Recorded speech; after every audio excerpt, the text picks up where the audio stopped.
Tumekuwa tukizoea kusikia taarifa za ajali za magari, pikipiki, mabasi na vyombo vingine vya moto, lakini ajali inayohusisha gari la farasi ni nadra kiasi kwamba wengi hawangeweza kufikiria kuwa matembezi ya utulivu ndani ya bustani maarufu yanaweza kugeuka kwa safari ya mwisho ya maisha ya mtu. Ndani ya hifadhi ya Central Park katika jiji la New York nchini Marekani, ambayo kila siku hujaa watalii, wapenda matembezi na familia zinazotafuta utulivu, hali iliyokuwa ya kawaida kabisa, ambapo abiria 4 walikuwa wameketi kwenye gari la farasi wakifurahia mandhari ya bustani hiyo maarufu bila kujua kuwa sekunde chache baadaye kila kitu kingebadilika. Kwa mujibu wa polisi wa New York NYPD, dereva wa gari hilo alishuka kwa muda mfupi ili kuwapiga picha abiria wake.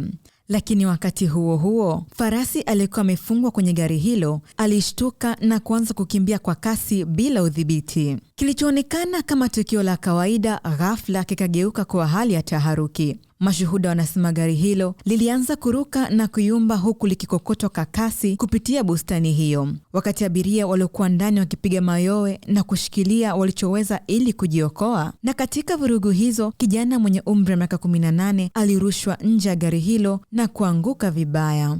Watu waliokuwa karibu walikimbia kuelekea eneo la tukio, huku wengine wakijaribu kuelewa kilichokuwa kikiendelea. Kijana huyo alikimbizwa hospitalini akiwa katika hali mahututi, lakini juhudi za madaktari kuokoa maisha yake hazikufanikiwa. Abiria wengine 3 walinusurika katika ajali hiyo na kukataa kupatiwa matibabu, ambapo video zilizosambaa mitandaoni zinaonyesha dakika za hofu wakati farasi huyo alipokuwa akikimbia kwa kasi ndani ya bustani hiyo, huku baadhi ya abiria wakijaribu kujiokoa kwa kuruka kutoka kwenye gari. Muda mfupi baadaye, safari hiyo ya kutisha ilifika mwisho baada ya gari hilo kugonga gari lingine la farasi na kisha kupinduka. Tukio hilo limeacha wengi wakiwa na huzuni na mshangao. Si mara nyingi mtu husikia maisha yakipotea katika ajali ya gari la farasi katikati ya moja ya maeneo maarufu zaidi duniani. Kilichopaswa kwa matembezi ya kufurahia mandhari ya Central Park kimegeuka kwa simulizi ya majonzi kwa familia ya kijana huyo. Ajali hiyo pia imefufua mjadala mkali kuhusu usalama wa magari ya farasi katika eneo hilo,